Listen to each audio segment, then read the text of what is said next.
기도드림으로 수요예배 하나님께 올려드리도록 하겠습니다.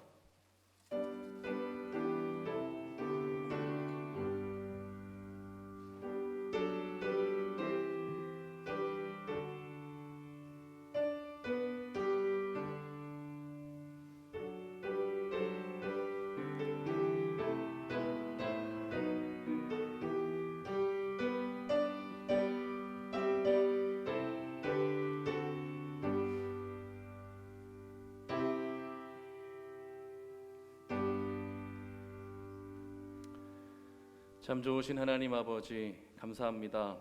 지금도 우리를 통치하시고 다스리시기 때문에 우리가 주님의 말씀이 선포되는 이 자리 이곳까지 온 줄 믿습니다.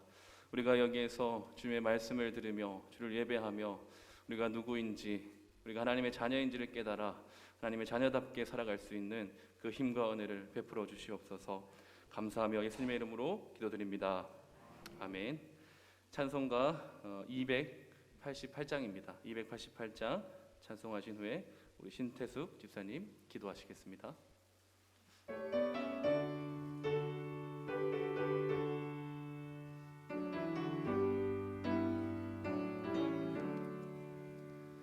예수를 나의 구주 삼고 성령과 피로써 거듭나니 이 세상에서 내 영혼이 하늘의 영광 누리도다.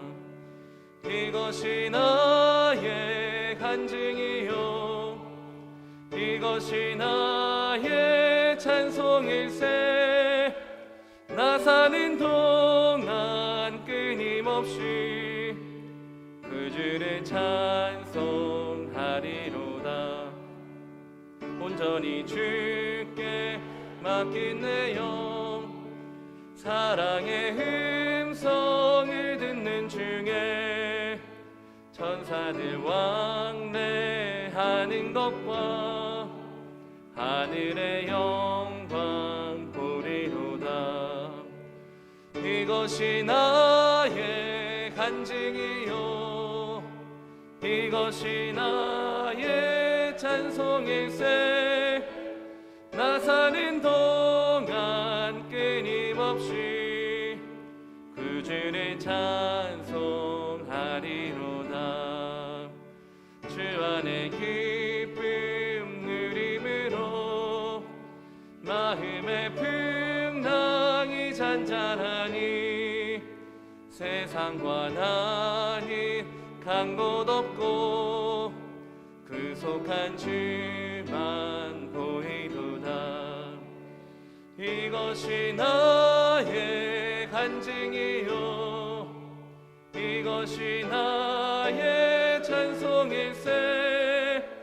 나 사는 동안 끊임없이 그 주를 찬송하리로다.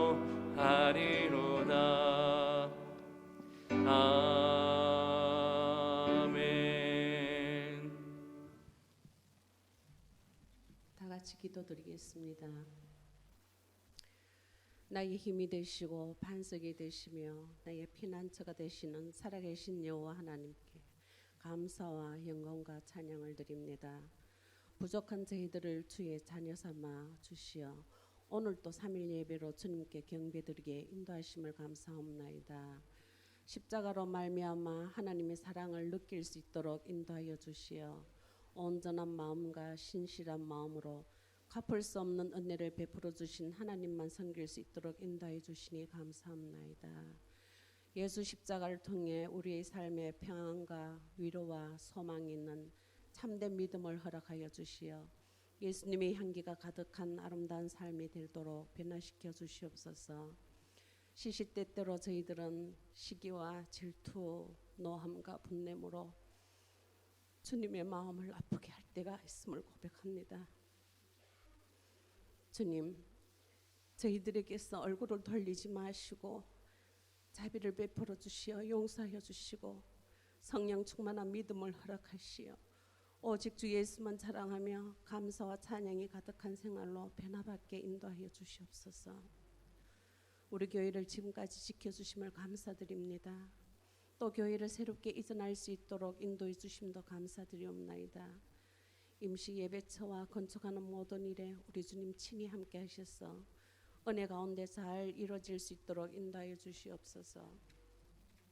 느헤미야처럼 성전 건축에 타는 마음으로 하나님께 부르짖음과 같이 저희 성도들에게도 간절한 마음을 더하시어 우리의 신앙이 더욱 성숙할 수 있으며 온 성도가 한 마음 한 뜻이 되어 온전히 하나님의 영광만을 위하여 교회를 잘 세워져 나갈 수 있도록 인도하여 주시옵소서. 또 새로운 일꾼을 세워주심도 감사합니다. 맡은 바 구할 것은 충성이라 하였습니다. 교회를 바르게 세워나가며 부족함이 없도록 은혜 내려주시어 끝까지 주님을 위해 기쁘게 감사하며 충성 봉사할 수 있도록 힘을 다하여 주시옵소서. 말씀 앞에 섰습니다. 전하실 목사님에게 권능과 은혜를 다하여 주시옵고 말씀을 받는 저희들에게 한없는 은혜의 시간이 되게 하여 주시옵소서. 코로나로 인하여 고통받고 있는 세계 곳곳의 선교사님들께 은혜를 베풀어 주시어 모든 환경을 자유롭게 하시어 주의 복음 사역에 걸림돌이 되지 않도록 하여 주시고 갈렙과 같이 하나님을 신뢰하며 공의롭고 거룩하신 하나님만 믿으며 예수 그리스도의 복음이 곳곳마다 빛으로 나타나게 돌보아 주시옵소서. 우리 문화의 가족들의 간절한 기도에 우리 주님 응답하여 주시고 좋은 것으로 충만케 하사 살아계신 하나님의 항상 나와 함께 하심을 기뻐하며 감사하게 하옵소서. 참 좋으신 우리 주 예수 그리스도의 이름으로 감사 기도드리옵나이다. 아멘.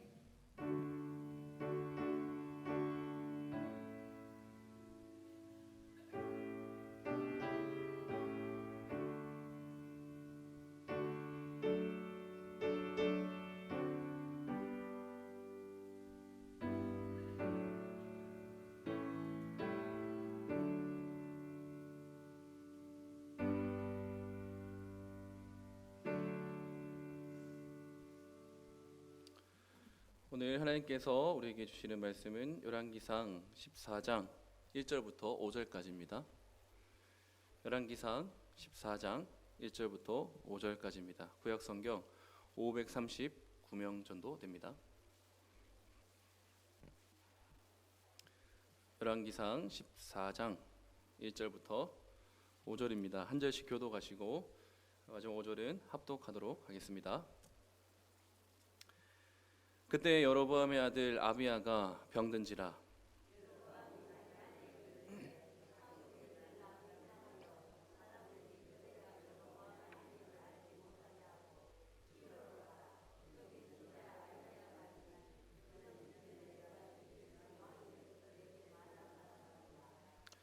그대의 손에 떡 10개와 과자와 꿀 한 병을 가지고 그에게로 가라. 그가 그대에게 이 아이가 어떻게 될지를 알게 하리라.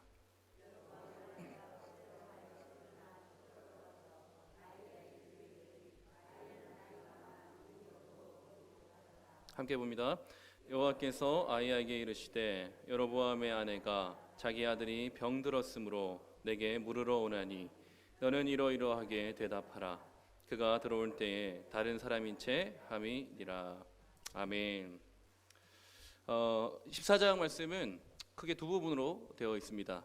먼저 1절부터 20절까지가 오늘 14장이 아주 크고 또 중요한 문단인데요. 1절부터 20절까지는 북이스라엘의 왕이었던 여로보암과 그 아들의 죽음에 대해서 다루게 되고요. 그리고 나머지 21절부터 31절까지는 북이스라엘이 아니라 남유다로 얘기로 돌아와서 남유다 왕인 르호보암의 죽음에 대해서 최후에 대해서 이제 다루게 될 것입니다. 그래서 이제 오늘 설교도 크게 두 부분 정도로 나눠서 이렇게 할 것 같습니다.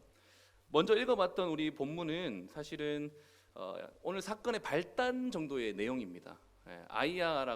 아비야라고 이제 여로보암의 아들이 병이 들었어요. 1절에 보니까 그러니까 이제 여로보암이 어떻게 행동합니까? 바로 아내를 변장을 시켜가지고 아히야 선지자에게 보냅니다. 아히야 선지자는 누구냐면은 여기 본문에 나와 있는 것처럼 처음에 여로보암이 과부의 아들이고 그냥 관리 감독하는 사람으로 있을 때 네가 왕이 될 것이다라고 옷을 찢어가지고 10조각을 나눠준 그런 퍼포먼스를 통해서 왕이 될 것이다라고 예언했던 그 선지자가 바로 아히야입니다. 그 선지자에게 지금 여로보암의 아내를 변장시켜서 보내고 있는 거죠. 변장을 시켜서 보내는 이유는 여로보암 자신이 직접 갈 수도 없고, 그리고 여로보암의 아내라는 것이 들통나게 됐을 때 결국에는 이 아이의 생사에 관한 신탁을 얻으러 가는 거잖아요. 근데 이 여자가 여로보암의 아내다, 또는 여로보암이 직접 갔다라고 했을 때는 좋은 신탁을 받을 리가 없다는 거예요. 왜냐하면은 왕으로 세웠던 여로보암이 지금 금송아지를 만들고 또 우상을 숭배하게 만든 장본인으로서 서로의 관계가 불편하죠. 그래서 여로보암이 갈 수도 없고, 또 이가 여로보암의 아내다라고 얘기했을 때 아이에 대한 신탁을 좋게 받을 수가 없는 거죠. 그래서 여러모로 이제 변장을 시키고, 그리고 그 선지자에게 이제 여러 가지 먹을 것들 꿀 한 병 챙겨서 이제 보냅니다. 그때 이제 아히야가 어떤 상황이 있느냐라고 하면은, 아히야 선지자는 생물학적인 나이가 좀 많이 들었던 것 같아요. 그래서 이제 실제로 눈앞이 잘 보이지 않는 어두운 상황이 있었는데, 그때 하나님께서 찾아오셔서 깨닫게 해주시죠. 이런 앞을 못 보는 늙은 선지자라도 하나님께서 말씀하시는데, 여로보암의 아내가 이제 변장을 해가지고 이렇게 아이의 일로 찾아올 건데, 네가 이렇게 전해라, 나의 말을 네가 이렇게 전해라라고 이제 얘기를 하면서, 이제 5절에 보니까 오늘 본문에 이제 그 여로보암의 아내가 실제로 이제 아히야 선지자가 있는 실로에 다 달았습니다. 근데 이때 이제 이 아히야 선지자가 그 발소리만 듣고, 자기 집에 들어온 발소리만 듣고 바로 이제 얘기를 하는 거죠. 대뜸 여로보암의 아내여 들어오라. 여로보암의 아내여 들어오라. 마침 기다리고 있었던 것처럼. 저는 사실 막 이게 점집이나 이런 데는 안 가봤는데 가면 이제 그렇게 얘기한다 하더라고요. 문 딱 열고 들어가면은 왔는가, 자네 올 줄 알았다, 이런 식으로 이제 당신이 오늘 올 줄 알았다, 이런 식으로 이제 얘기는 많이 한다 하더라고요. 마치 이제 그런 것처럼 여로보암의 아내여 들어오라. 그러니까 뭐 변장한 수고와 노력이 다 물거품이 된 거예요. 그러면서 이제 무슨 얘기를 하냐면은, 네가 어찌 다른 사람인 채 하느냐, 내가 오늘 너에게 아주 흉한 일을 전하겠다. 지금 아이의 어떤 병에 대해서, 생사에 대해서 조금 아이에 대한 어떤 신탁을 얻고자 왔는데 흉한 일을 내게 말하겠다라는 것 자체가 예감이 좋지 않아요. 이 아이에 대한 건강이 죽을 수도 있겠다, 이런 생각을 미리 이제 좀 감지해 주는 것 같아요. 그러면서 이제 7절부터는요, 하나님께서 여로보암에게 하시는 심판의 내용들을 이제 선고하는, 지금부터 16절까지는 계속 이제 아히야 선지자의 입을 통해서 하나님이 여로보암에게 선고하시는 심판의 내용들을 아주 긴 문단으로 좀 보게 될 것입니다. 그래서 너무 길어서 조금 세 문단 정도로 우리가 나눠볼 수 있을 것 같습니다. 먼저는 하나님이 이 여로보암을 심판하시는데 그냥 막 다짜고짜 막 시작하자마자 막 심판하는 게 아니에요. 먼저 처음에 7절과 8절 전반부까지는 하나님께서 여로보암에게 먼저 베풀어 주셨던 은혜들을 먼저 설명합니다. 바로 막 때리는 게 아니고 내가 너에게 어떻게 했는지를 먼저 설명을 해주시죠. 7절과 8절 전반부. 그리고 나서 8절 후반부와 9절은 이렇게 은혜를 저버린 자에 대한 하나님의 본격적인 기소가 들어갑니다. 내가 이렇게까지 했는데 너는 이렇게 하지 않았느냐라고 여로보암의 행동에 대한 기소가 들어갑니다. 그리고 본격적으로 10절부터는 판사가 판결하듯이 심판을 최종적으로 선고하는 내용으로 우리가 좀 볼 수 있을 것 같습니다. 자, 먼저 이제 여로보암에게 베풀어 주신 은혜를 한번 볼까요? 7절과 8절 전반부에 보면은 은혜는 크게 두 가지로 얘기할 수 있습니다. 첫 번째는 여호와께서 그 여로보암을 백성 중에서 들어서 주권자가 되게 해주셨다. 이거 아까도 제가 설명했지만 여로보암은 과부의 아들이었습니다. 그리고 막 왕의 혈통이었느냐? 그렇게 얘기할 수 없어요. 그냥 건축 관리 감독하던 사람이었는데 갑자기 아히야 선지자가 와가지고 옷을 찢어가지고 10개를 주고 네가 다스리게 될 것이다. 그러니까 하나님의 어떤 주권적인 능력으로 통치자가 되게 해주신 거예요. 그러니까 주권자가 되게 해주신 거예요. 하나님이 딱 백성 중에 들어서. 이게 첫 번째 은혜였고, 두 번째는 다윗의 집에서 나라를 찢어서 내가 너에게 줬다라고 얘기를 하는 거예요. 실제로 10지파를 나눠서 이 여로보암의 통치 가운데 줬죠. 이게 하나님의 은혜를 부인할 수 없을 정도로 여로보암은 받았습니다. 그럼 이제 8절 후반부터는 이 은혜를 저버린 자에 대해서 하나님이 어떻게 기선하는지 한번 볼까요? 여기도 이제 두 가지 내용입니다. 먼저 8절 하반부 보면은 네가 다윗과 같이 않았다. 내가 너에게 이렇게 은혜를 베풀었는데도 불구하고 네가 다윗 같지 않았다. 다윗은 내 명령을 지키고 내가 보기에 올바르게 행동했고 그의 마음을 다해서 나를 따랐는데 너는 그렇지 못했다라고 얘기하면서 9절에 완전 세기를 박죠. 너는 이전 사람들보다 더 악한 일을 했다. 이렇게 이제 9절에 얘기를 하는 겁니다. 우상을 부어 만들고 다른 신을 만들어서 나를 노엽게 하고 나를 네 등 뒤에 버렸다. 이렇게 얘기를 하는 것입니다. 여로보암은 이제 북이스라엘의 그 첫 왕이죠. 분열 왕국의 첫 왕인데 처음부터 우리가 본 것처럼 금송아지를 만들어서 이스라엘 전체를 우상 숭배에 빠지게 만든 장본인입니다. 십계명 1, 2계명을 다 어긴 거죠. 하나님이 세우시고자 하는 그 나라가 어떤 나라인지가 십계명에 다 나오게 되어 있는데 그 십계명을 처음부터 거부하고 어기고 있는 것입니다. 이런 자들에게 이제 하나님이 심판이 10절부터 선고되는 겁니다. 심판도 크게 두 가지입니다. 그러니까 은혜도 두 가지, 기소도 두 가지, 심판도 크게 두 가지로 이제 설명을 할 수 있습니다. 자, 10절을 한번 같이 한번 볼까요? 10절을 한번 띄워 주시죠. 같이 한번 읽어 보겠습니다. 시작. 그러므로 내가 여로보암의 집에 재앙을 내려 여로보암에게 속한 산에는 이스라엘 가운데 매인자나 노인자나 다 끊어버리겠다. 네, 뒤에 더 있나요? 그치. 걸음더미도 다시 읽기 시작. 걸음더미를 쓸어버린 같이 여로보암의 집을 말갛게 쓸어버릴지라. 네. 첫 번째 심판의 내용은 뭐냐면은 여로보암에게 속해 있는 산에는 뭐 종이나 자유인이나 상관없이 남자들은 내가 다 끊어버리겠다. 걸음더미처럼 내가 말갛게 쓸어버리겠다. 이렇게 얘기를 합니다. 사람이 똥을 치우는 것처럼 깨끗하게 쓰레기를 치워버리는 것처럼 내가 아주 여로보암의 남자들은 내가 다 완전히 싸그리 쓸어버리겠다. 그러니까 남자들이 다 죽으니까 어떻게 해요? 대가 이어갈 수 없겠죠. 그러니까 집이 완전히 멸망시키겠다라는 그 얘기를 하는 것입니다. 더 비참한 거는 뭐냐면은 쓸어버리는 그 과정이 쓸어버림 당하는 그 과정이 아주 비참하다는 거죠. 11절 보시면은 만약에 성 안에서 죽은 자들이 있으면은 개들이 와서 먹을 것이다. 그리고 만약에 성 밖에서 죽는 사람들이 있으면은 공중의 새가 와서 먹을 것이다. 개와 새들이 와서 그 시체를 아주 다 쪼아 먹어버렸다는 거죠. 아주 비참한 말로를 얘기해주고 있습니다. 그리고 이제 이것이 언제 일어나냐 하면은 여로보암의 아내가 네 발이 너희 성에 들어갈 때, 그러니까 실제로 나중에 보면은 문지방에 딱 그 아내가 들어왔을 때, 자기 집에 문지방을 밟을 때 그 아이가 죽습니다. 그래서 한 가지 특이한 것은 그 아이가 죽을 것인데 그 아이는 묘실에 들어간다라고 되어 있습니다. 그러니까 묘실에 들어가는 이유가 뭐냐면 13절에 나와 있거든요. 여로보암의 집에서 오직 그 아이만 여호와를 향하여 선한 뜻을 품었기 때문이다. 이것이 어떤 선한 행동이었는지를 사실은 밝힐 길은 없는데 유대의 어떤 전승에 의하면은 사실은 북이스라엘 왕국의 이 여로보암이 그 유대의 어떤 절기, 뭐 유월절이나 오순절이나 아주 1년에 3번씩 지키는 그런 절기들을 지키러 예루살렘에 내려가는 자들을 아버지 여로보암은 다 죽이라고 했지만 이 아비야는 예루살렘에 내려갈 수 있도록 그들의 장애물을 치워주었다라는 유대 전승이 있습니다.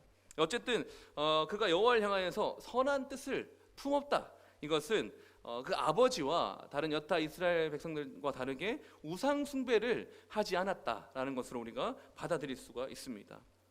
그래서 이제 이렇게 우상 숭배를 하지 않고 하나님의 뜻에 선하게 살아간 아비야는 험한 꼴을 당하지 않는 거죠. 개와 새들이 와서 막 쪼아 먹고 뭐 아주 막 비참한 말로가 아니라 아주 당당하게 또 영예롭게 묘실에 안치가 되는 것입니다. 자, 그리고 이제 이 심판이 어떻게 일어나냐라고 하면은 14절에 여호와께서 한 왕을 일으키신다는 거예요. 한 왕을 일으키셔서 그가 여로보암의 집을 다 끊어버리겠다, 말갛게 씻어버리겠다, 끊어버리겠다라고 이제 쓸어버리겠다라는데 이거는 이제 나중에 15장에 넘어가서 실제로 성취가 됩니다. 여로보암이 죽고 나서 이제 나답이라는 그의 아들이 이제 등극이 되는데 2년 만에 죽습니다. 2년 만에 등극 2년 만에 이 반란을 통해서, 그러니까 이 하나님께서 예언하신 이 말씀이죠. 한 왕을 세워가지고 반란에 대해서 암살당해가지고 아주 처참하게 죽습니다. 자, 그리고 두 번째 심판의 내용이 뭐냐니까 이스라엘은 15절입니다. 한번 같이 볼까요? 15절을 같이 한번 읽어보도록 하겠습니다. 시작. 여호와께서 이스라엘을 쳐서 물에서 흔들리는 갈대같이 되게 하시고 이스라엘을 그의 조상들에게 주신 이 좋은 땅에서 뽑아 그들을 강 너머로 흩으시리니 그들이 아세라 상을 만들어 여호와를 진노하게 하였음이라. 예, 두 번째 심판은 뭐냐면은 10절과 14절에 있었던 그 첫 번째 심판은 이제 곧 닥칠 그런 어떤 임박한 심판과 멸망이었다면은 15절의 두 번째 심판은 상대적으로 조금 더 미래에 일어날 일들을 얘기하고 있는 것입니다. 물에서 흔들리는 갈대 같다라고 얘기하는 것은 뭐냐면은 그 북이스라엘의 어떤 정세나 왕권이나 왕조가 불안정할 것이다라는 것을 얘기해 주는 겁니다. 네, 불안정한 왕권, 자주 왕조가 바뀌고 교체되고, 그리고 교체가 되고 왕조가 바뀔 때마다 제명에 살다가 바뀌고 그런 게 아니라 왕조가 교체될 때면 보통 다 이제 반란이나 뭐라를 통해서 아주 비참하게 말로 겪잖아요. 네, 그런 어떤 살해되거나 아주 불안정한 어떤 왕권을 이제 흔들리는 갈대같이라고 얘기를 하는 거죠. 실제로 이제 북이스라엘 전체의 역사는 한 210년 정도가 됩니다. 210년 동안 9개의 왕조가 있었고 19명의 왕들이 다스렸습니다. 그러니까 대충 계산해 보면은 평균 2년입니다. 평균 2년. 그러니까 2년 동안 계속 왕들이 바뀌었다 이렇게 생각하시면 될 것 같아요. 그리고 그렇게 바뀔 때마다 7번 내지 8번의 모반과 암살 이런 것들이 있었다라는 것이죠. 그리고 이제 더 나아가서 이 땅에서 뽑아서 강 건너, 저 유프라테스 강 건너로 흩을 것이다라는 이 말은 나중에 이들의 죄악으로 말미암아 그들이 아수르에 의해서 멸망을 당할 것이다라는 비교적 지금 일어나는 일보다 약간 좀 멀리 있는 일들을 심판으로 예고하신 것입니다. 그들이 이렇게 흔들리는 갈대와 같고 그리고 강 건너로 흩어져야 하는 이유가 뭡니까? 바로 15절에 있죠. 그들이 아세라 상을 만들어서 여호와를 진노하게 하였습니다. 그래서 여호와께서 여로보암의 죄로 인해 이스라엘을 버릴 것이다라고 된 거죠. 그러니까 이스라엘을 버리신 이유가 뭐냐면 또 16절 하반부에 여로보암이 그도 범죄하고 이스라엘도 범죄하였기 때문이다라고 이제 여로보암과 그 집안에 대한 아주 처참하고 또 먼 미래일 때까지 완전 총체적으로 심판하는 그런 심판들이 있었고 17절부터는 이제 그 결과가 하나씩 드러나는 겁니다. 그 결과가 먼저는 이제 17절 보세요. 여로보암의 아내가 그 집 문지방에 이를 때 그 아이가 죽은지라라고 되어 있잖아요, 그렇죠? 그리고 이제 20절에 보면은 여로보암이 죽고 그의 아들 나답이 대신하여 왕이 되었다라고 이제 되어 있죠. 아까 나답은 말했지만 2년 만에 죽습니다. 15장에서 이렇게 이제 북이스라엘의 어떤 첫 번째 초대 왕이었던 분열 왕국의 초대 왕이었던 이 여로보암의 최후를 봤습니다. 그리고 나서 이제 21절부터는 그와 쌍둥이 형제 국가인 유다에 대해서도 얘기를 한다라는 거죠. 여기서부터는 그냥 바로 죄부터 뭐 내러티브가 없어요. 르호보암은 그냥 바로 죄부터 얘기합니다. 21절과 24절 보시면은 여기 르호보암이 이제 죄가 나와 있습니다. 먼저 소개를 하죠. 르호보암이 누구냐? 솔로몬의 아들이고 41세의 왕위에 올랐고 예루살렘에서 17년 동안 다스렸다. 그리고 어머니는 암몬 사람 나아마다. 암몬 사람 나아마 어머니 이름이 좀 특이하죠, 그죠? 여러분 이제 앞으로 이제 열왕기를 이제 보실 때마다 어떤 왕을 설명할 때 모친의 이름이 등장한다는 것은 뭐냐면은 그 왕의 정체성을 결정하는데 아주 결정적인 역할을 한 사람이에요. 그 모세의 어머니 요게벳이 모세를 그래도 그 제국 속에서 히브리인으로 키운 것처럼 어머니의 이름이 소개된다라는 거는 그리고 그 어머니의 배경이 같이 나온다라는 거는 그 등극한 왕의 정체성 그리고 그 왕이 앞으로 펼쳐 보일 어떤 정책의 방향 이런 것들이 다 이 모친의 영향을 받았다라는 것을 설명해주고 있습니다. 거기 아주 결정적인 역할을 했다라는 거죠. 마찬가지로 그러니까 22절에 여호와 보시기에 악을 행하되 그 조상들의 행한 모든 일보다 뛰어나게, 이것도 여로보암이랑 비슷하죠. 이전에 있던 것보다 더 뛰어났다는 게 르호보암도 이렇게 나와 있습니다. 조상들이 행한 모든 일보다 더 뛰어나게, 이런 쪽으로 뭐 뛰어나서 좀 아쉽죠, 그렇죠? 더 좋은 쪽으로 다윗과 같이 뭐 뛰어났더라, 다윗보다 더 뛰어났더라, 뭐 솔로몬의 지혜보다 더 뛰어났더라, 이렇게 얘기하지는 못하고 오히려 그 모든 악한 일들이 전에 행한 모든 조상들보다 뛰어났다. 그래서 여호와를 노엽게 하였다라고 얘기를 하죠. 그러면은 이 여호와를 노엽게 하고 전에 저질렀던 모든 악들보다 더 악하다라고 말한 그 실제적인 구체적인 그 악들이 뭐냐? 23절과 24절 두 가지로 볼 수 있습니다. 23절을 먼저 한번 같이 한번 읽어보겠습니다. 시작.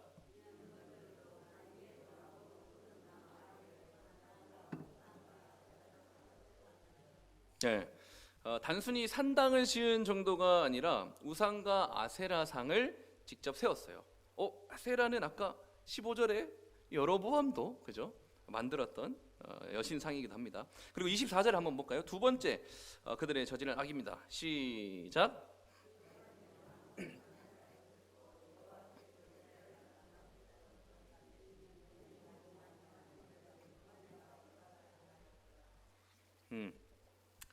남색하는 자는 동성애하는 자를 말하는 것이 아닙니다. 여기서는 그 당시에 신전에서는 여자 창기가 있었죠. 여자 창기가 보통 일반적인 건데 지금 르호보암 때는 남자 창기도 있었다라고 말하는 거예요. 그러니까 일반적으로는 여자 창기를 말하는 겁니다. 그런데 여기서 또 남창을 말했다라는 것은 그 당시에 여자 창기와 함께 남창이 동시에 같이 존재했다라는 것을 말하고 있습니다. 근데 문제는 이러한 죄악들을 행하는 자들을 하나님이 꼴보기 싫어가지고, 이런 죄악들을 행하는 자를 꼴보기 싫어가지고 다 내쫓았는데, 본받지 말라고 내쫓았는데, 그들이 지금 내쫓은 그들의 일을 본받아서 행하고 있다라고 얘기를 하고 있다는 거죠. 기어코 그거를 본받아가 하고 있는 거예요. 그럼 여기서 하나님께서 내쫓은 국민들은 누굴까요? 가나안 땅 주민들이겠죠. 가나안 땅. 원래 그 땅에서 여러 가지 음행과 우상 숭배를 하고 있었던 그 가나안 7족속들을 말하는 거겠죠. 가나안 족속들을 이제 다 쫓아낸 거죠. 이스라엘 백성들이 애굽에서 출애굽하면서 가나안 땅으로 가라고 말할 때 이 가나안 땅 자체가 아무도 살지 않는 천혜의 어떤 자연, 진공 상태, 무혈 입성할 수 있는 그런 곳이 아니었죠. 이미 그 땅에는 거인도 살고 있었고, 그리고 오늘 보시는 것처럼 우상 숭배하는 자들이 이미 살고 있었다는 것이죠. 근데 하나님께서 그 땅에 있는 사람들을 다 진멸, 오랜만에 들어보는 거죠. 우리 여호수아 할 때 자주 들었는데 그 땅에 있는 백성들을 다 진멸시키고 다 쫓아내 보내고 거기에 하나님의 백성을 들이민 거 아닙니까? 그러니까 그 약속의 땅인 하나님의 땅에 하나님의 백성이 들어간 거예요. 약속의 땅 하나님의 땅에 하나님의 백성이 살고 있었죠. 그러나 지금 하나님이 말하시는 건 뭐예요? 약속의 땅이 하나님의 땅에서 하나님의 백성은 온데간데 없다라는 거예요. 그 본받지 말아야 할 그 일들을 행하고 있으니 어찌 이 사람들을 하나님의 백성이라고 얘기할 수 있겠습니까? 그러니까 하나님이 어떻게 합니까? 25절부터 르호보암의 죄에 대해서 남유다를 심판하시기 시작합니다. 보세요. 25절에 보면은 르호보암 제5년에 애굽 왕 시상이 예루살렘을 치러 왔습니다. 침공 결과가 한번 보시죠. 다 빼앗겼다는 거예요. 침공 결과는 26절에 여호와의 성전 보물도 빼앗겼죠. 그리고 왕이 거하는 왕궁의 보물도 빼앗겼죠. 그리고 솔로몬이 만든 금 방패를 빼앗겼다는 거예요. 이게 다 여호와를 버리고 우상을 만들어서 섬긴 결과죠. 이거는. 그래서 다윗과 솔로몬이 그 오랜 세월에 여러 나라들의 어떤 조공을 받고 조금씩 축적하고 다윗과 솔로몬이 모았던 그 부를 지금 르호보암이 한 번에 다 뺏겨버린 거예요. 그래서 이제 27절 보시니까 르호보암이 금방패를 뺏겼어요. 금방패를 빼앗기니까 그 대신 뭐로 방패를 만드냐니까 이제 놋 방패로 그것을 대신했다는 거예요. 놋은 뭐냐면은 이제 청동, 브론즈, 이게 금은동 할 때 이제 그 동을 말하는 거예요. 청동. 금 방패를 놋 방패로 대신한다라는 것에서 두 가지 의미가 있습니다. 첫 번째는 뭐냐면은 아까도 말했던 것처럼 이 다윗과 솔로몬 시대에 그 부강했던 아주 강성하고 영광스러웠던 그 힘있던 나라가 힘을 잃어가고 아주 초라해졌다라는 것을, 그들의 우상 숭배로 말미암아 아주 초라해졌다라는 것을 먼저 말하고 있습니다. 왜냐하면은 금과 은이 지천에 깔려 있어가지고 돌불에 걸려 넘어져서 돌인 줄 알았는데 은이고, 이렇게 이제 지천에 널려 있었던 그 나라가 이제 그것들이 없어서 놋으로 방패를 만들어야 되는 아주 힘을 잃고 초라해졌음을 이제 놋과 금의 대조로 표현하고 있고요. 또 하나는 눈여겨 보셔야 될 표현이 뭐냐면은 대신했다라는 표현이에요. 금을 놋으로 대신했다라는 거죠. 이게 나중에 우리가 적용할 때 좀 살펴보도록 할 건데, 우상 숭배의 어떤 근본적인 원리 중에 하나는 뭐냐면은 항상 하나님을 대신해서 무언가를 추구하고 대신하고 대체하는 것입니다. 사실 이 금이라는 것이 사라졌으면 사실 금 방패는 필요 없는 거거든요. 이게 장식용 또는 이제 솔로몬이 성전에 들어갈 때 의전용으로 사용한 거예요. 그 팔레스타인의 그 뜨거운 햇볕을 금으로 이렇게 바짝바짝 반사시켜 가지고 솔로몬이 들어갈 때 의전용처럼 이렇게 사용하던, 사실은 없어도 되는 그런 방패였는데 그것이 없어지니까 뭐로 또 대신을 합니까? 놋으로 대신한다는 거예요. 이거 참 나중에 우리가 적용하면서 조금 더 이제 심도 있게 살펴보도록 하겠습니다. 어쨌든 그 결과가 29절부터 좀 나와 있는데, 29절부터 31절은 뭐냐면은 그냥 이제 르호보암이 죽었다라는 얘기를 이제 하는 겁니다. 아주 그의 생애에 시작이 쳐들어와 가지고 힘과 나라의 어떤 부강함과 모든 걸 다 빼앗기고 그가 죽었다라는 얘기를 이제 하고 있는 거죠. 자, 14장은 이렇게 이스라엘이 남유다와 북이스라엘로 분열된 이후에 각각의 그 첫 번째 왕들의 최후를 말해주고 있는 장입니다. 우리가 이미 충분히 보았지만 두 왕국으로 나뉘게 된 이스라엘은 어떻게 되었습니까? 분열이라는 그런 큰 아픔을 겪었으니까 이제 정신을 차리고 하나님만을 잘 섬기고 예배했습니까? 오늘 본문은 그렇지 않았다라는 것을 분명히 말해주고 있습니다. 르호보암과 여로보암은 각각 분열된 왕국의 첫 번째 왕들인데, 이들은 우상 숭배에 더욱 박차를 가했고 결국 하나님을 떠났고, 그리고 오늘 본문인 14장은 그 각각의 왕들이 완전히 실패했다라는 것을 또 보여주는 동시에 이들에 대한 심판을 보여주고 있는 것이죠. 자, 이제 이 심판과 경고의 말씀을 통해서 우리에게도 한 세 가지 정도로 적용을 해보려고 합니다. 먼저 첫 번째는 우상 숭배 얘기를 또 안 할 수가 없습니다. 안 할 수가. 14장은 보세요. 이 나라가 분열되어서 그 각각의 왕들이 어떤 결과를 맞이하느냐를 보여주는 것인데, 그 결과를 맞이하는데 아주 결정적인 이유가 뭐냐라고 하면은 우상 숭배라는 거예요. 각각 둘 다. 그리고 또 한 가지, 또 우상 숭배를 얘기할 수밖에 없는 거는, 분명히 나라는 찢어져 있어요. 나라는 어떤 영토를 기점으로 해서 나뉘어져 있고 찢어져 있는데, 그들이 분열되어 있음에도 불구하고 통일성을 갖추고 있는 것이 있는데, 그것이 뭐냐 하면은 바로 우상 숭배라는 거예요. 15절에 특히나 15절에 보면은 북이스라엘에서도 아세라 숭배를 합니다. 그리고 23절에 남유다로 넘어왔거든요. 남유다에도 잘 보시면은 아세라 숭배를 하고 있습니다. 우상 숭배라는 입장에서 그들은 정확히 통일된 모습을 보여주는 거예요. 아이러니하죠. 사실 역사적으로 이 남유다와 북이스라엘이 끊임없이 이제 전쟁을 하고 내전을 하고 서로 피해를 입혔다가 피해를 주고받고 하는 이런 역사들이 있는데도 불구하고 통일된 것은 그들이 너나 나나 할 것 없이 도찐 개긴 다 그냥 우상 숭배에 만연했다라는 것을 보여주고 있다는 것이죠. 그래서 이제 이 각각의 우상 숭배들 좀 살펴볼 건데, 먼저는 여로보암의 죄부터 좀 살펴보면서 적용을 하려고 합니다. 자, 8절 9절을 다시 한번 보실까요? 8절 9절입니다. 시작. 나라를 다윗의 집에서 찢어내어 내게 주었거늘 너는 내 종 다윗이 내 명령을 지켜 전심으로 나를 따르며 나 보기에 정직한 일만 행하였음과 같지 아니하고 내 이전 사람들보다도 더 악을 행하고 가서 너를 위하여 다른 신을 만들며 우상을 부어 만들어 나를 노엽게 하고 나를 네 등 뒤에 버렸도다. 르호보암이나 여로보암이나 우상 숭배를 한 자들로서 둘 다 나쁘지만 특히나 여로보암은 더 나쁘다. 진짜 나쁘다. 얘는 진짜 나쁘다. 이렇게 이제 얘기할 수 있는 제 개인적인 판단이 뭐냐면은 여로보암은 하나님으로부터 부정할 수 없는 은혜를 받은 자였어요. 이건 부정할 수가 없는 거예요. 근데 그가 지금 우상 숭배에 빠졌다는 거죠. 그가 왕이 될 수 있는 혈통 아니라고 얘기했잖아요. 그렇죠? 과부의 자식, 건축을 그냥 관리 감독하는 정도였는데 일방적으로 하나님께서 세우셔서 지도자가 되게 하시고 권위를 주시고 통치권을 하나님이 주신 거예요. 그냥 열지파 찢어서 준 거예요, 하나님이. 그렇게 은혜를 받은 여로보암은 시작부터 우상을 만들어서 섬기기 시작하죠.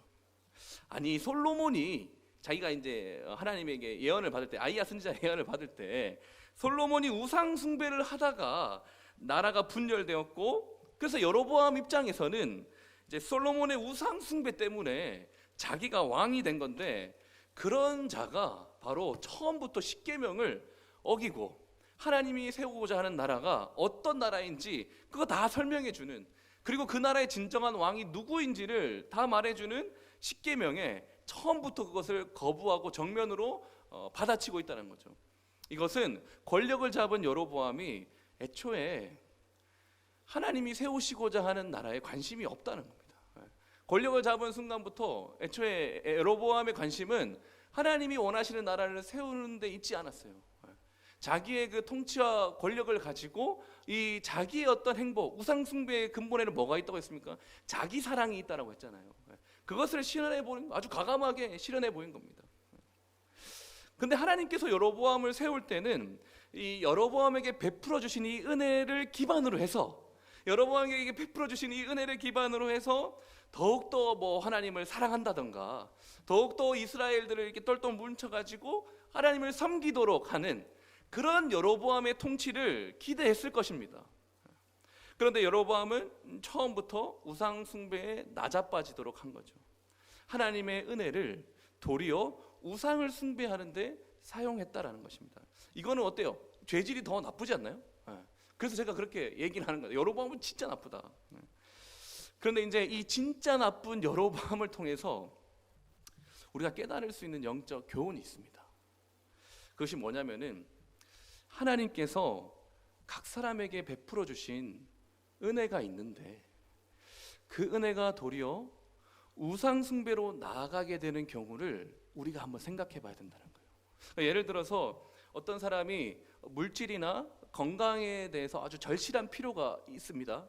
절실한 필요가 있었는데 하나님께서 그를 긍휼히 여기셔서 은혜를 베풀어 주셨어요. 그래서 물질도 베풀어 주시고 건강도 베풀어 주셨습니다. 그런데 그 다음부터가 문제인 거예요. 그 다음부터 도리어 하나님의 은혜로 받았던 그 물질과 그 건강이 그 사람의 우상이 되어 버린 겁니다. 그것이 없을 때 얼마나 비참했는지를 알기 때문에 그것을 베풀어 주신 하나님을 바라보는 게 아니라 지금 내 손에 쥐어져 있는 이것 자체가 우상이 되어 버린 것이죠. 제가 신대를 다닐 때 아는 목사님이 있었는데, 목사님이 휴학을 한번 했었습니다. 이제 휴학을 하고 나서 이제 복학을 한 1년 뒤에 해야겠다. 휴학을 하는 이유가 뭐냐니까 가정의 어떤 형편 때문이었어요. 재정적인 형편 때문이었어요. 뭐 학비는 물론이거니와 또 가정에 당장 닥친 어떤 재정적인 위기를 해결하기가 좀 어려워서 그래 한 1년 정도만 일을 좀 해야겠다 하고 이제 휴학을 하셨다는 거예요. 그리고 이제 휴학을 하고 나서 일을 시작했는데 진짜 거짓말 안 하고 신대원 다니면서 사역할 때 받았던 그 사례보다 몇 배나 차이 나는 그런 월급을 받으면서 지냈다는 겁니다. 그러니까 정말로 하나님께서 물질이 필요했던 나에게 아주 적절한 그 일터를 은혜로 베풀어 주셨구나라고 생각할 수밖에 없는, 인정할 수밖에 없는 그런 것에서 돈을 아주 많이 벌었다라는 거죠. 그렇게 열심히 1년 동안 일을 했어요. 그리고 이제는 복학할 시점이 다가왔던 거죠. 그러면 이제 지난 1년을 돌아보면서 하나님이 베풀어 주신 그 은혜 때문에 정말 돌이켜 보니까 그래, 이렇게 우리 가정에 문제가 있었는데 가정의 모든 재정적인 문제를 해결하고 더 나아가서 이제 신대원 졸업할 때까지 이제 학비를 내가 다 벌었구나. 정말로 하나님 감사하다. 이제 돌아가서 정말로 열심히 공부하고 정말로 주를 위해서 더 목숨 바쳐 교회 사역을 해야겠다라는 마음을 먹은 게 아니고 그 1년 뒤에 복학하는 시점이 와가지고 제일 첫 번째로 들었던 마음을 아주 솔직하게 얘기해 줬는데 돌아가기 싫다. 이게 아주 첫 번째로 들었던 심정이었답니다. 그 목사님이. 그래서 이제 신대원도 복학하고 이 일도 좀 이렇게 같이 뭐 할 수 있는 이런 여러 가지 방도를 막 뭐 이국리도 해보고 저국리도 해보고 결국 이것도 저것도 안 돼가지고 다시 돌아와가지고 그런 얘기를 이제 해주셨는데, 그리고 나서 제가 졸업하고 나서 제가 또 이제 주중에 또 많은 목사님들과 교제하고 또 많은 이야기를 들을 때 굉장히 충격을 먹었던 이유가 뭐냐면은, 그래도 이 목사님 같은 경우는 다시 돌아왔다라는 몇 안 되는 케이스 중에 한 명이라는 거예요. 이렇게 얘기하면은 목사님들의 어떤 경험들과 어떤 사례들을 들었을 때 굉장히 다시 돌아왔다는 것 자체가 특별한 케이스라는 거예요. 그러니까 목회자들의 어떤 생활고 때문에 사역을 잠시 접고 일터로 나갔다가 다시 돌아오는 것이 쉽지 않다는 거죠. 그래서 막 일터와 뭐 사역을 같이 병행했어요. 근데 자연스럽게 일터에 자신의 에너지와 시간과 정력을 쏟아붓는 그런 식으로 이제 치우치게 된다는 거죠. 그래서 그 모든 것들을 떨쳐버리고 다시 돌아오는 것 자체가 굉장히 드문 케이스다라고 하는 것에 굉장히 또 충격을 또 한번 먹었죠. 여러분, 우리는 어떻습니까? 우리는 하나님께서 어떤 사람들에게는 돈을 주셨어요. 하나님께서 필요에 의해서 그 사람에게 돈을 주셨고, 어떤 사람들에게는 건강을 주셨겠죠. 1년 내도록 아프지 않는 그런 건강을 주실 수도 있고, 자식이 없는 자들에게는 자식을 하나님의 은혜로 주셨을 수도 있습니다. 그리고 집이 없는 자들, 우리 신혼부부들은 이제 결혼하려고 하는 사람들은 이거 진짜 고민이거든요. 집이 없어서, 집이 없으니까 정말 저렇게 건설되는 아파트는 많이 올라가는데 저기에 내가 살 집이 하나가 없다. 이런 어떤 집에 대한 간절한 소원. 그래서 하나님이 집을 주시기도 하고, 그리고 어떤 사람들에게는 차가 없어서 차를 주시기도 하고, 하나님은 이렇게 우리에게 베풀어 주신다는 거죠. 근데 이렇게 베풀어 주신 은혜들이 어느새 그 자체로 우상이 되어버리고 있지 않았냔 말이에요. 예수님도 믿고 교회도 열심히 나오고 예배도 잘 드리는데 결국 그 모든 것이 내 안전과 행복을 유지하기 위한 이미 내 손에 쥐어져 있는 이것들을 놓고 싶지 않아서, 이것을 빼앗기고 싶지 않아서, 내가 가진 것들을 잃어버리고 싶지 않아서 그냥 하나님을 하나의 수단과 하나의 어떤 전략적으로 사용해 버리진 않냐는 것입니다. 이것이 바로 여로보암의 우상이라는 거예요. 은혜를 받았는데, 하나님의 은혜를 받았는데 그것을 우상을 삼고 하나님을 버렸다는 거죠. 그리고 우리들에게는 이 현상을 유지하기 위한 하나님을 향한 믿음, 내가 가지고 있는 것을 놓고 싶지 않기 위한 하나님을 위한 예배, 하나님을 위한 11조, 이런 것이지 않냐는 말입니다. 그런 것에 대해서 하나님은 오늘 말씀을 통해 분명히 얘기하고 있습니다. 그것은 나를 네 등 뒤로 버린 것이다. 예배하냐, 뭐 11조 하냐 상관없어. 그거 너 나 버린 거야. 나 버린 거라고 하나님 분명하게 말씀을 하고 있습니다. 르호보암도 마찬가지죠. 르호보암의 우상 숭배를 좀 살펴볼 텐데요. 역대하 12장 1절을 한번 볼까요? 열왕기상과 동시에 좀 이렇게 평행 본문인데요. 같이 한번 1절 읽어보겠습니다. 시작.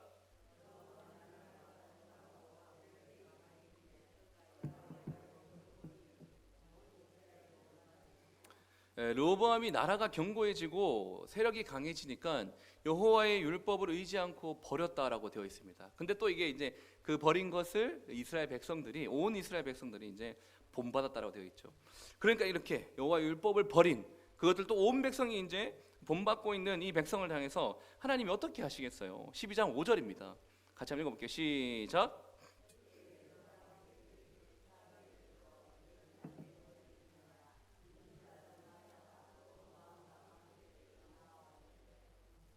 여호와께서 이같이 말씀하시기를 너희가 나를 버렸으므로 나도 너희를 버려 시삭의 손에 넘겼노라 하셨다 한지라. 이거 아까 우리가 봤던 14장 25절 이하 내용입니다. 시삭이 쳐들어왔다는 내용. 근데 여기서 우리가 좀 보면은 율법을 버렸다라고 돼 있어요. 1절에 12장 1절에 너희가 르호보암과 이스라엘 백성들이 하나님 율법을 버렸다라고 말하고 있는데, 하나님이 5절에서는 그래 너희들이 나의 말씀을 버렸다 이렇게 말하지 않고 너희가 나를 버렸다, 너희가 나를 버렸다 이렇게 얘기하고 있습니다. 이게 뭐냐면은 르호보암을 통해서 알 수 있는 우상 숭배의 본질 중 하나가 뭐냐면은 그것이 무엇인가를 대체하는, 대신하는 성격을 가지고 있다는 거예요. 우상 숭배가. 르호보암 아까 말했던 이제 솔로몬의 방패를 다 빼앗겼어요. 이것은 이제 단순히 방패를 빼앗겼다는 것이 아니라 솔로몬 시대의 그 부강함과 영광스러움을 다 잃어버렸다는 것이죠. 근데 그 잃어버린 상태에서 그 영광스러움과 부강함을 흉내내 보려고 하고 대체하는 게 뭡니까? 바로 노시입니다. 청동. 금과 비슷하지만 가짜죠, 가짜. 그리고 역대하 12장 1절에서는 아까 보면은 그가 여호와 율법을 더 이상 의지하지 않고 대신 선택한 게 뭡니까? 바로 견고해진 자기 나라, 부강해진 자기 세력, 이것을 의지한 것입니다. 이것으로 대신한 거죠. 하나님의 말씀을 지키면서 하나님이 안위해 주시는 그런 국가 신정 체제였는데, 이것을 버리고 율법을 대신하는 것이 뭐냐니까 내가 내 힘으로 나의 나라의 안위를 지키겠다라는 그 나라의 견고함과 강한 세력이라는 것입니다. 이것을 율법으로 대체한 것입니다. 율법을 이것으로 대체한 거죠. 그러니까 우상 숭배의 근본에는 제가 저번에도 말씀드렸던 것처럼 자기 사랑이 있습니다. 자기 사랑. 그런데 그 자기 사랑을 실행하는 원리가 뭐냐면 바로 기존에 있었던 무언가를 대체하고 대신한다는 것입니다. 저는 오늘 여러분에게 이 르호보암의 우상 숭배에 걸맞는 아주 실제적인 적용 지점을 하나 소개하려고 합니다. 그것은 바로 소비주의입니다. 소비주의. 소비주의가 뭐냐 하면은 소비를 통해서 만족을 누리도록 부추기는 현상 또는 문화를 말하는 거예요. 소비를 하면 할수록 내가 만족을 느낀다는 거죠. 이게 가장 발달된 분야가 어디냐면은 바로 광고, 마케팅 이런 분야입니다. 근데 이제 현대화에 이렇게 물들어 버린 우리는요, 자본과 소비라는 이 거대한 두 축에서 실제로 행복을 추구하고 있고 행복을 느끼고 있습니다. 우리 신자들도 참 많이 여기에 걸려 있어요. 대부분은 이제 소비를 통해서 또 그 소비를 촉진시키고 그것을 누리게 해주는 자본으로부터 만족감을 얻고 있다는 거죠. 그래서 여러분, 내가 말씀을 보지 않고 기도를 하지 않는 것으로부터 엄습하는 시작되는 그런 걱정보다도 당장에 내 통장에 잔고가 하나도 없을 때 밀려오는 그 두려움이 더 크다는 거예요. 근데 여러분, 더 큰 문제는 뭐냐면은 신자들이 이렇게 소비주의에 물들어 버리게 되면은 그리스도 안에 있는 자족과 감사와 기쁨이 사라지게 됩니다. 왜냐하면 자꾸 다른 소비로 그것을 채우기 때문에 그리스도 안에 있는 신자의 기쁨 중에 하나인 자족함과 감사하는 마음과 기쁨이 다 사라지게 된다는 것이죠.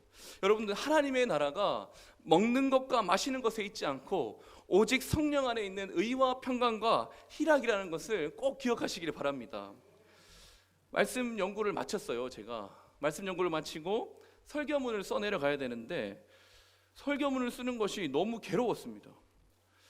왜냐하면은 이 설교문을 한 줄 한 줄 작성해 가면 해갈수록 나의 어떤 신실하지 못한 것들, 그리고 나의 어떤 정직하지 못한 삶이 결국에 내가 하나님을 버렸다라는 그 사실을 부인할 수 없게 만들었기 때문이에요. 그래서 쓰기가 싫었죠. 한동안 멍하게 있었어요. 머리를 좀 비워보려고, 머리가 안 써지니까 비워보려고 유튜브도 막 보고 웃긴 예능도 막 보고 이제 마음을 좀 이제 좀 식히자, 좀 리프레시하자 해서 유튜브로 보기도 하고 또 찬양을 막 불러보기도 했었어요. 피아노 치면서 찬양을 또 불러보기도 하고, 그리고 또 이제 다른 설교를 들어보기도 하고, 한참을 좀 설교문을 써내려가지 못했던 것 같아요. 여러분, 생각하는 건 되게 쉽잖아요. 생각은 내가 하지는 못하더라도 생각은 쉽다고요. 지금 첫 번째 이제 적용을 지금 제가 설명하고 있는데 첫 번째 적용을 막 써내려가다가 이게 멈추니까 두 번째, 세 번째는 생각으로 밀고 나갈 수 있잖아요. 근데 그 생각조차 안 되는 거예요. 첫 번째에 꽉 막혀가지고 두 번째, 세 번째 다 어떤 틀 잡아놨는데 이걸 그냥 써내려가면 되는데 그게 안 되는 거예요. 생각도 못 밀고 나가겠는 거예요. 그래서 한참을 쓰지 못하고 있다가 다시 설교문을 써보려고 앉았는데 그래도 써지지가 않았었어요. 그런데 그러다가 제가 깨달은 것이 하나 있었는데 그게 뭐냐면은 이것이 바로 하나님의 은혜라는 것을 깨달았습니다. 자, 이제 두 번째 적용을 설명할 건데, 자, 우리가 말씀을 통해서 두 번째로 적용할 수 있는 건 뭐냐면은 바로 여로보암과 르호보암이 그동안 하나님께서 끊임없이 우상을 버리고 돌아오라고 말한 그 경고의 메시지를 다 무시했다는 겁니다. 하나님께서 여로보암과 르호보암에게 갑자기 심판을 내린 게 아니에요. 제일 먼저는 나라가 분열된다라는 이 가장 확실하고 가장 분명했던 이 첫 번째 경고였어요. 나라가 분열됐다라는 거. 그리고 우리 지난주에 우리 13장을 보면은 하나님이 그의 아주 많은 잘못된 행동들에 대해서 경고를 하시죠. 어떤 하나님의 사람을, 이름도 없는데 하나님의 사람을 보내가지고 여로보암의 죄를 지적하고 너 이렇게 될 거니까 돌아오라고, 회개하라고 어떤 하나님의 사람을 들어서 메시지도 선포했다고요. 그러다가 이제 자신의 손이 막 오그라들고 또 다시 펴지는 그런 이적도 경험을 했죠. 그리고 또 그 하나님의 사람과 베델의 늙은 선지자 사이에서 일어나는 여러 가지 기막힌 얘기들, 사건들을 통해서 죽고 이런 여러 가지 사건들이 있는 후에도, 이 일 후에도, 우리 지난주 제목이잖아요. 이 일 있는 후에도 그가 하나님 앞에 회개했다라는 기록은 어디에도 찾아볼 수 없었습니다. 14장은 그동안 우상을 숭배하며 하나님을 떠난 그 죄에서 돌이키지 아니한 자들에게 내리시는 하나님의 심판이 성취되었다는 것을 아주 담담하게, 돌이키지 않는 자들의 최후에 대해서 아주 담담하게 보고하고 있다는 것입니다. 하나님이 여러분 우리를 심판하실 때, 하나님 우리를 심판하신 의도는 절대로 우리의 도피를 요구하는 것이 아닙니다. 우리가 도망치는 것을 원해서, 우리가 도피하는 것을 기대하면서 하나님이 심판하신 것이 아니란 말이에요. 회개하는 것, 다시 여호와께로 돌아오라는 것입니다. 정말로 많은 예배 활동이 있고 오랫동안 신앙생활을 했다 하더라도, 그리고 남들과 비교할 수 없을 만큼의 정말로 많은 액수의 11조 헌금을 한다 하더라도 회개가 없는 자에게는 하나님의 자비가 베풀어지지 않기 때문입니다. 설교문이 한참 써내려지지 않았다는 이유를 제가 알았어요. 설교문이 한참 써지지 않았던 그때 제가 깨달았다는 것은 이것이 바로 저를 향한 메시지였다는 것을 알았을 때였어요. 사랑하는 성도 여러분, 우리가 오늘 이 말씀을 그냥 흘려 들어버리지 않았으면 좋겠습니다. 여러분들 인생에 이 열왕기상 14장을 언제 또 못 듣는다 그런 거 아니에요? 근데 언제 또 여러분들 열왕기상 14장을 듣겠습니까? 우리는요, 이 땅에서 주님 다시 오실 때까지 끊임없이 우상 숭배에 대한 견제를 받아야 됩니다. 내가 마음을 놔버리고, 내가 하나님을 향하지 않고, 내 마음을 하나님 향하지 않고 말씀을 멀리하고 있으면 내가 의식하고 있지 못할 뿐 나는 빠르게 우상 숭배를 향해서 달려가고 있는 것입니다. 그러니 여러분, 우상 숭배를 하고 있는 나 자신에 대해서 오늘 하나님이 네가 나를 버렸다라고 말씀하시는 이 하나님을 의식하셨으면 좋겠습니다. 그래서 그 하나님을 의식하면서 두려워하셨으면 좋겠어요. 두려워하는 마음이 우리 가운데 생겼으면 좋겠습니다. 그러나 동시에 우리가 가져야 될 게 뭡니까? 동시에 우리가 여로보암이나 르호보암과 다른 점이 있으니 우리는 바로 예수 그리스도의 통치를 받는 백성이라는 겁니다. 이것이 세 번째 적용입니다. 여러분, 열왕기서에서는요, 왕이 어떤 사람인지, 그리고 그 왕이 어떤 통치를 하는지가 곧 그 나라 백성의 운명을 결정합니다. 열왕기서를 자세히 보면요, 백성들의 이야기는 거의 하지 않아요.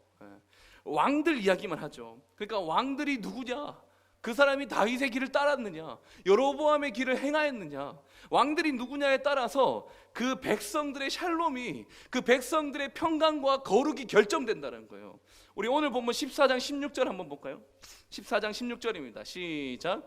여호와께서 여로보암의 죄로 말미암아 이스라엘을 버리시리니 이는 그도 범죄하고 이스라엘로 범죄하게 하였느니라. 그 자체의 범죄하면서 멈추지 않는다고요. 역대하 12장 1절입니다. 다시 한번 볼까요? 역대하 12장 1절 시작. 르호보암의 나라가 견고하고 세력이 강해짐에 그가 여호와의 율법을 버리니 온 이스라엘이 본받은지라.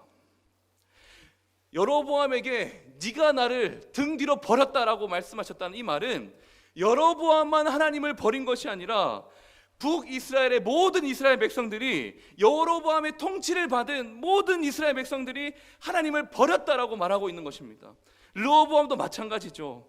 그자만 여호와의 율법을 버린 것이 아니라 온 이스라엘 백성들이 본을 받아서 여호와의 율법을 버렸다, 하나님을 버렸다라고 이제 말하고 있는 것입니다. 그런 이스라엘 백성들을 두둔할 생각은 없지만 근본적으로는 여로보암이나 르호보암의 잘못된 통치로부터 시작한 것입니다. 누구의 통치를 받는가? 누구의 다스림을 받는가? 백성들의 운명을 결정하게 될 것입니다. 이것이 바로 열왕기입니다. 그러니 하나님의 백성에게는요, 하나님의 그 언약과 그 언약에 대해서 신실하고 참된 왕이 필요한 거예요. 그런데 하나님은 그 참되고 신실한 왕을 주시겠다고 이미 다윗과 약속해 주셨습니다. 그리고 그 다윗 언약에 따라서 하나님이 주시는 그 참된 왕이 오셨으니 누굽니까? 바로 우리 주 예수 그리스도란 말입니다. 그분은 우상 숭배를 하던 우리를, 허물과제로 죽어서 이 세상 풍조를 따라가고 있던 우리를, 죽었던 자를 다시 살리셨습니다. 그리고 하나님을 대신하고 하나님을 대체했던 그 수많은 우상 숭배의 죄로부터 우리의 죄를 말갛게 씻으시고 우리를 새롭게 하시고 우리를 통치하시는 우리의 왕이 되셨다는 것입니다. 그분이 지금도 보좌 우편에서 우리를 다스리고 계신 줄 믿습니다. 정말로 참 다행인 것은 여로보암이나 르호보암이 우리의 통치자가 아니라는 거죠. 우리가 그들의 통치 아래에 있지 않다는 것입니다. 이스라엘 왕국들의 왕들은 모두 불완전하고 오늘 보신 것처럼 우상을 숭배하는 자들이었습니다. 그러나 우리의 왕이신 예수 그리스도는 오직 하나님만 신실하게 섬기셨던 분 아닙니까? 하나님의 뜻대로만 순종하고 하나님의 뜻대로만 행하시는 참되고 온전하신 왕이십니다. 바로 그 예수 그리스도께서 자신이 그러했던 것처럼 우리도 신실하게 하나님만 섬기도록 인도하실 것입니다. 성령님을 통하여서 바로 오늘 이 말씀을 듣는 이 순간부터 깨닫게 하시고 우상 숭배에 대한 데를 버리라고 말씀하시는 그 죄를 깨닫게 하는 그 순간부터, 아버지의 집으로 돌아가겠다라고 마음먹은 순간부터 하나님의 은혜는 이미 시작된 것입니다. 그래서 성령께서 오늘 말씀을 통해서 우리를 깨닫게 하시고 우리를 의와 평강과 희락의 길로 인도하시는 줄 믿습니다. 그러니까 우리가 하나님께서 가장 미워하시는 우상 숭배에 있어서 그 조금이라도 그 흔적이나 조짐이 보인다면 뒤도 돌아보지 않고 예수 그리스도의 십자가로 달려가시길 바랍니다. 예수 그리스도의 그 십자가로 달려가서 다 버리고 다 회개하고 다시 한번 바르고 충성된 생명의 길을 걸어갈 수 있는 저와 여러분 되기를 간절히 소원합니다. 기도하겠습니다. 하나님 아버지, 참 감사합니다. 하나님의 은혜를 베푸셨지만 그 은혜를 오히려 우상 숭배의 기회로 열어버리고 그것이 나의 행복과 나의 안전을 쥐고 지키는 데만 사용한 우상 숭배의 자였다라는 것을 오늘 말씀을 통하여서 깨닫게 하여 주시니 참 감사합니다. 이제 이 말씀을 받들어 우리 삶 가운데 어느 것 하나라도 우상 숭배가 들어오지 않고 혹여나 우리 마음 가운데 그것이 들어왔을 때 우리가 재빨리 예수 그리스도의 십자가 앞에 모든 것을 내어놓고 회개하며 다시 한번 생명의 길로 살아갈 수 있는 우리 모든 문화의 가족이 되어줄 수 있도록 은혜 베풀어 주시옵소서. 감사하며 예수님의 이름으로 간절히 기도드립니다. 귀한 말씀 감사드립니다. 교회 소식은 주보를 참고해 주시기 바랍니다. 찬송가 264장 찬양하고 합심해서 기도하고 축도로 예배를 마치겠습니다.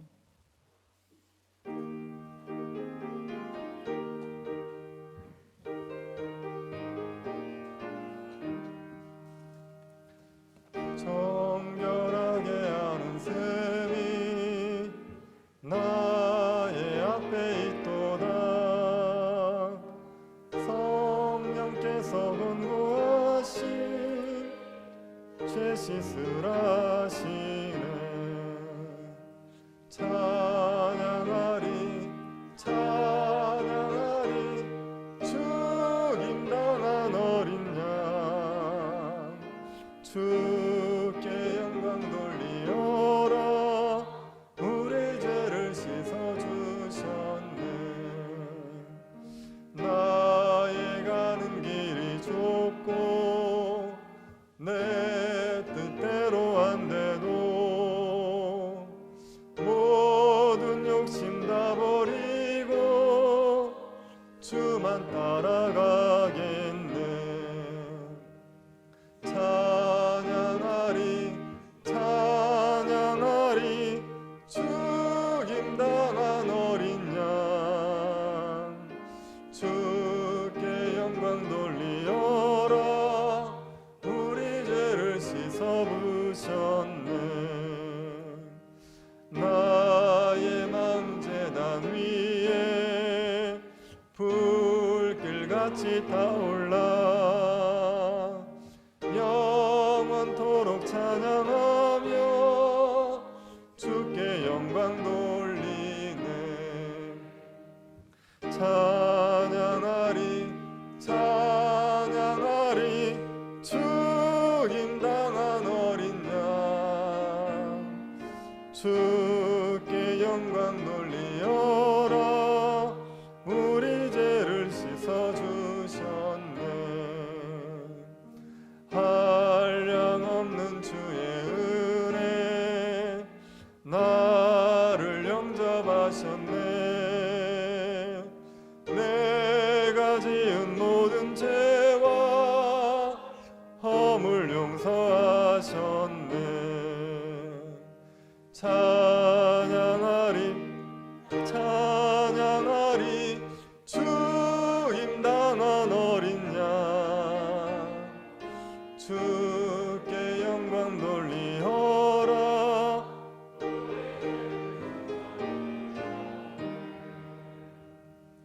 성부 하나님께 영광. 성자 예수께 영광. 성령님께 또한 영광 모두 돌려드리세. 찬양하리 찬양하리 죽임당한 어린 양. 주께 영광 돌리어라. 우리 죄를 씻어주셨네. 여기까지 기도 제목 가지고 같이 기도하겠습니다. 우상 숭배의 죄에서 돌아설 수 있게 해달라고 기도합시다. 십자가의 은혜를 다시 한번 깨닫게 하여 주시고 하나님보다 우리의 마음을 더 차지하고 있는 모든 우상들을 버리고 하나님께 우리의 마음을 돌이킬 수 있도록 은혜 베풀어 달라고 기도합시다. 교회당 건축위원회를 잘 구성할 수 있게 하시고 교회 건축에 있어서 교회당 건축에 있어서 모든 성도들이 같은 말을 하고 같은 마음을 가지고 같은 뜻을 가질 수 있도록 우리에게 주님께서 은혜 베풀어 주시기를 기도해 주십시오. 가정의 달의 성도들의 가정에 평강 있게 해주시기를 기도해 주시고 병중에 있는 성도들 은혜 가운데 치료되기를 기도해 주실 때 우리 김기환 목사님, 장모님 내일 수술이 있는데 은혜 가운데서 잘 될 수 있도록 해달라고 기도해 주시기 바랍니다. 그리고 코로나19로 인하여서 교회 예배가 중단되는 일 없도록 주님께서 확산을 막아주시고 교회들을 지켜주시기를 같이 한번 기도하도록 하겠습니다. 하나님 아버지, 저희들에게 예수 그리스도의 그 십자가의 은혜를 다시 한번 붙들고 깨닫게 하여 주셔서 우리에게 하나님께서 하나님의 나라를 주시고 우리에게 영원한 생명을 주셨음을, 그리스도의 십자가로 말미암아 하늘의 모든 것들을 허락하여 주셨음을 저희들이 기억하게 하여 주셔서 하나님께 우리의 마음을 돌이키게 하여 주시기를 원합니다. 그 십자가의 은혜가 우리를 다시 한번 살게 하시고 하나님을 영화롭게 하는 사람들로 변화될 수 있도록 우리에게 은혜를 내리고 주시옵소서. 우리 안에 있는 모든 우상 숭배가 은혜 가운데서 사라지게 하여 주시고 하나님만이 우리의 왕이 되시고 하나님만이 우리를 다스릴 수 있도록 역사하여 주시옵소서. 하나님 아버지, 깨어지지 아니하는 우리의 자아들, 우리의 자아 욕심들이 십자가 앞에서 깨어지게 하여 주시고 하나님 주만을 우리의 주로 인정할 수 있도록 역사하여 주시기를 원하옵나이다. 하나님 아버지, 은혜 주셔서 교회당을 건축하는 문제에 성도들의 마음들이 하나 되게 하셔서 같은 말을 하게 하시고 같은 뜻을 가질 수 있도록 주님께서 은혜 주시옵소서. 함께 하나님께서 이루고자 하시는 교회를 꿈꾸게 하여 주시고 하나님 우리 가운데 동일한 비전들이 품어질 수 있는 은혜가 있게 하여 주시옵소서. 하나님 아버지, 가정의 달의 성도들의 가정들을 돌아보아 주시고 은혜 가운데서 평안하게 하여 주셔서 하나님 주님이 주시는 기쁨이 가득한 가정들 되게 하여 주시기를 원하옵나이다. 여러 가지 어려움들과 갈등들 속에서도 화평함을 잘 지켜갈 수 있도록 주님 역사하여 주시옵소서. 경주에 있는 성도들 치료하여 주십시오. 하나님 은혜로 말미암아 연약함들을 치료하여 주셔서 강건하게 하여 주시고 하나님 아버지, 주님의 은혜 가운데 우리 사모님의 어머니를 기억하여 주시고 은혜 가운데서 잘 치료되어지고 회복될 수 있도록 역사하옵소서. 하나님 아버지, 은혜 가운데 하나님이 코로나19 확산을 막아주셔서 예배가 중단된 일 없게 하여 주시고 하나님의 은혜 가운데서 이 땅 가운데서 자유가 다시 자유로운 일상들이 회복되어질 수 있도록 주님이 역사하여 주시옵소서. 이 땅을 다시 한번 긍휼히 여기시고 그 얼굴을 우리에게 비추어 주시옵소서.